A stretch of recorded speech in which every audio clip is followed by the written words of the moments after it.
Hi, John. Hi. Today we're going to talk about the Citizens' Assembly. Can you tell me something about it?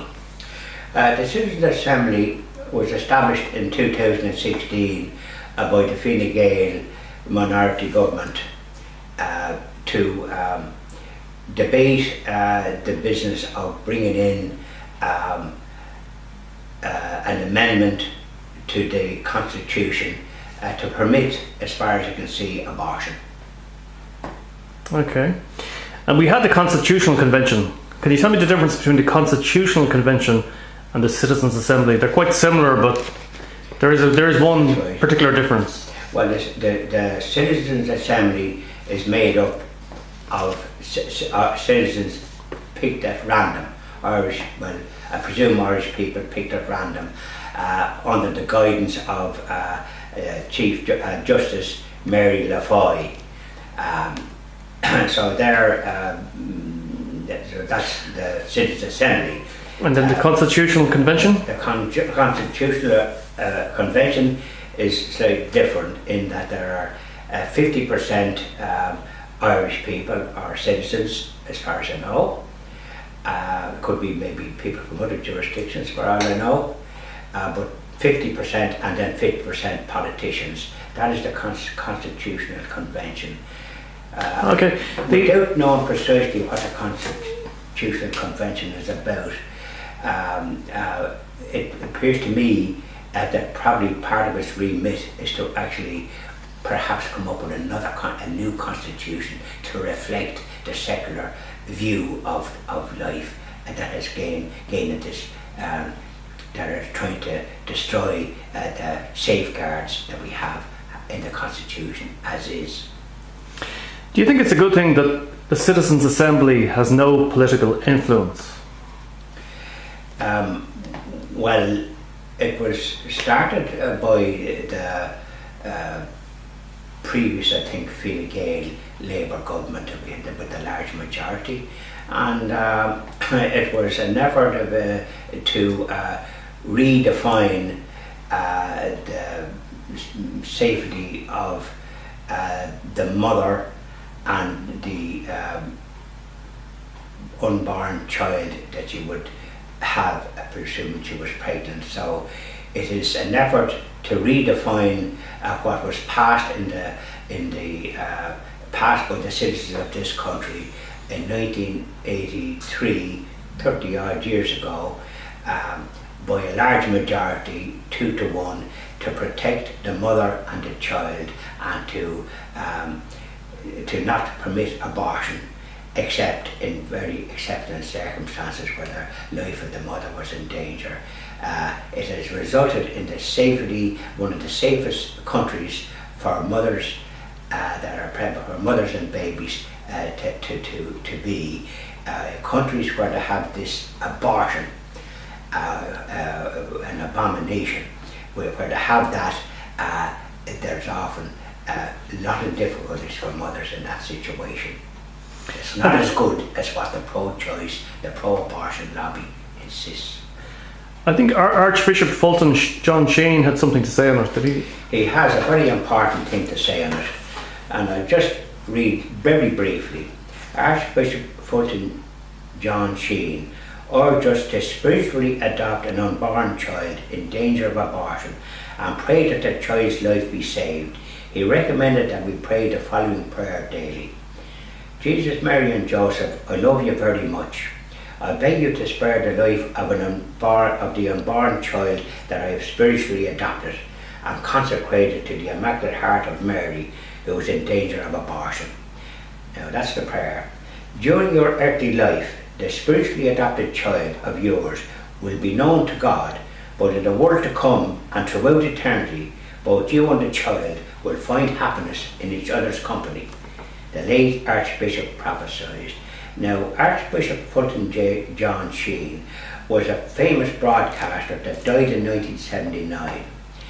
He spoke about this abortion because it was brought in by the Supreme Court in the US in 1973 on Wade versus Wade. The lady in that case has since changed her mind about this case where she wanted the business of abortion. She regrets it, but millions of babies have been murdered because of that decision in the US.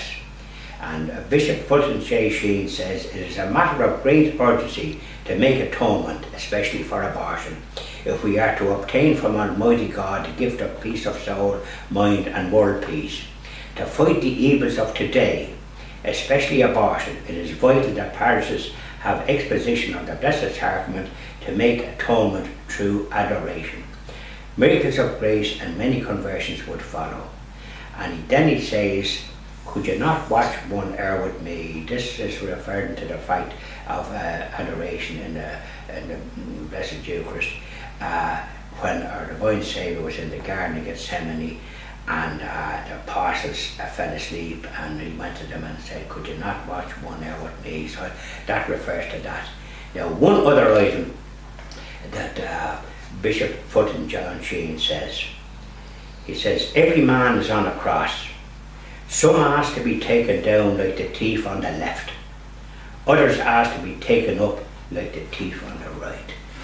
Now, he was a marvellous advocate for the Catholic and Christian tradition and was responsible for many conversions in the US during this time. He died in 1979 and his case is going forward for sainthood. He was a marvellous preacher. Do you consider the Citizens Assembly to be a democratic organisation? In theory it's democratic, but its mandate is suspect. They're using the words to describe the unborn child, the baby in the womb, now considered the most dangerous place for a child to be, which is putting a terrible pressure on the woman. Fatal, they're calling it fatal fetus abnormality, that is abortion now.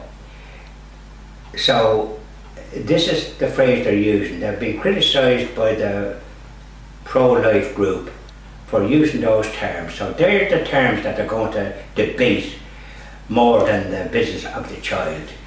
When you use those words, it doesn't sound like a human being. But from the time of conception, according to the civilized people throughout the world from centuries past, that is a person that is liable, that if everything goes according to plan will be born. Whether that child is a perfectly healthy child or has some other defect, it's entitled to be born unless the life of the mother is placed in danger, and then decisions have to be made in that area. But that is the exception. And it's been practiced in this country since the referendum 30 years ago, the safest country in the world for mothers and babies that are about to be born, the safest country. That should be emphasised, and it's not emphasised by the pro-abortion media and lobby. Do you think that the Citizens Assembly is just another organisation wasting public money? Well, I mean, initially it's been funded, I think you mentioned... it's been funded by the Chuck Feeney Foundation, which is a US foundation that supports causes, in a lot of cases, regretfully, that are against the Catholic and Christian tradition. But in this case, they're supporting this assembly, perhaps for genuine reasons that it could be democratic. It's democratic in its composition, but the fact that what they're considering might be narrower than what the sum total of its parts. Chuck Feeney's organisation has provided €650,000 towards the cost of this assembly. Okay, can you just give me the costs? What kind of the idea of per year of the costs? Well, apparently, according to figures that have been released, if we believe them, it has cost in 2016 for the short period that they were in meeting, or that was €200,000, and 2017 is estimated at 400,000 euros. Now, whether that is separate to the 650,000 euros that Chuck Feeney organisation or foundation has donated, it's not clear. And I presume the media that are so alert in determining other matters could give us an indication of that. Okay. Thanks very much, John. Thank you very much.